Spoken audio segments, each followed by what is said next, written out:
Shalom dan selamat pagi semuanya saudaraku. Apa kabar hari ini? Doa kami semuanya kita dalam keadaan sehat selalu.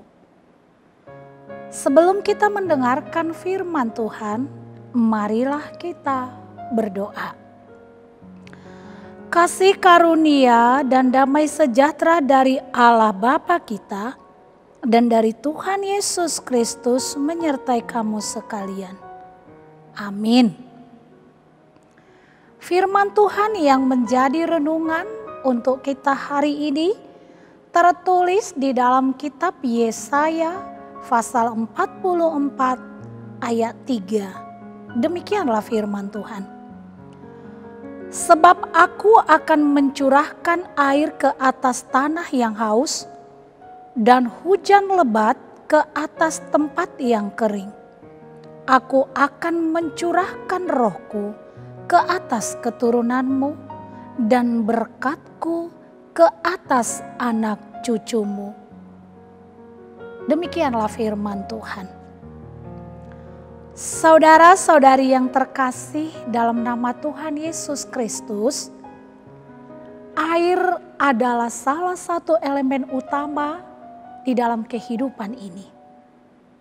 Karena tidak ada makhluk hidup yang bisa bertahan hidup tanpa air. Jika tidak ada air, maka akan terjadilah kehausan, kekeringan, kelaparan, dan bahkan malapetaka. Betapa air sangat berguna dalam memberi hidup, menyegarkan, memuaskan bagi yang dahaga, memungkinkan bumi mengeluarkan buah atau hasil, serta menghasilkan tenaga. Apabila terjadi musim kemarau atau tidak ada turun hujan yang berkepanjangan, masalah berat pasti akan terjadi. Sumber air seperti sungai, sumur pasti surut.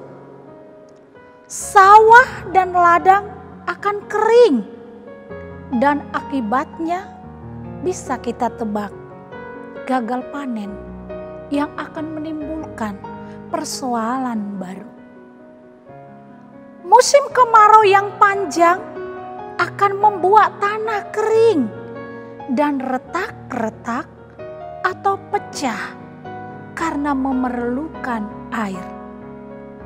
Sehingga bila turun hujan lebat yang membasahi, mengairi, dan meresapi tanah itu, maka tumbuh-tumbuhan kembali bertunas, udara kembali segar, dan kehidupan kembali pulih. Yesaya melalui renungan kita hari ini memberitahukan kepada kita semua bahwa Tuhan akan mencurahkan hujan, air yang lebat sebagai cara untuk memelihara dan memulihkan kehidupan orang Israel, agar pertanian dan perkebunan tetap terpelihara dengan baik dan menghasilkan tuaian yang melimpah.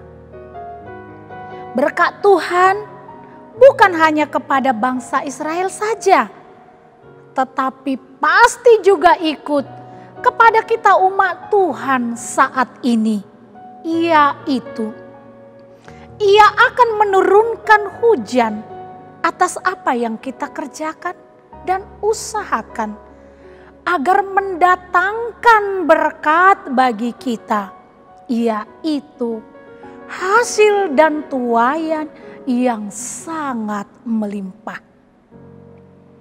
Di dalam segala yang kita usahakan dan yang kita kerjakan, ada hujan berkat yang melimpah, datangnya dari Tuhan pencipta semesta alam. Berkat yang tercurah tidak terbatas, tetapi berlimpah-limpah. Bahkan berkat itu akan turun sampai kepada anak cucu kita. Apakah tujuan Tuhan memberikan berkat? Tujuan Tuhan memberkati kita agar kita dapat menjadi berkat bagi orang lain. Bahkan bukan hanya menjadi berkat yang lain, namun melalui kemurahan hati kita, orang-orang yang belum mengenal Tuhan akan mencari Tuhan, sumber berkat itu. Tuhan memberkati kita bukan untuk kita nikmati semata-mata, namun lebih dari itu, untuk hidup kita dapat dipakai menjadi alatnya untuk memuliakan Dia dan menarik jiwa datang kepada Tuhan sumber berkat. Apabila Tuhan memberkati kita dengan berlimpah, jangan lupa, jadilah berkat bagi orang lain, bagi gereja Tuhan dimanapun kita berada.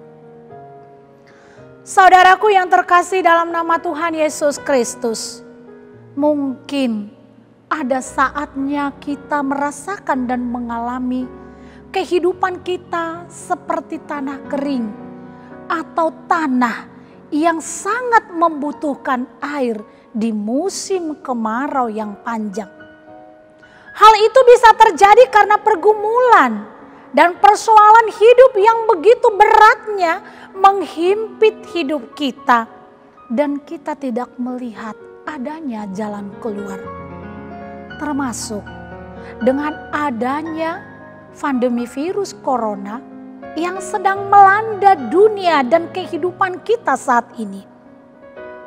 Namun percayalah, melalui nats renungan kita hari ini memberikan penghiburan sehingga kita dikuatkan untuk menyadari bahwa Tuhan akan mencurahkan roh-Nya, memulihkan keadaan kita dengan mengirimkan hujan berkat atas hidup kita semua umat yang dikasihinya. Selamat pagi dan selamat menikmati berkat Tuhan. Amin. Kita berdoa. Engkaulah Tuhan sumber berkat dalam kehidupan kami. Curahkanlah senantiasa berkat-Mu dalam hidup kami, dalam hidup anak cucu kami, sehingga kami pun bisa menjadi berkat bagi orang lain. Terima kasih Tuhan Yesus. Amin.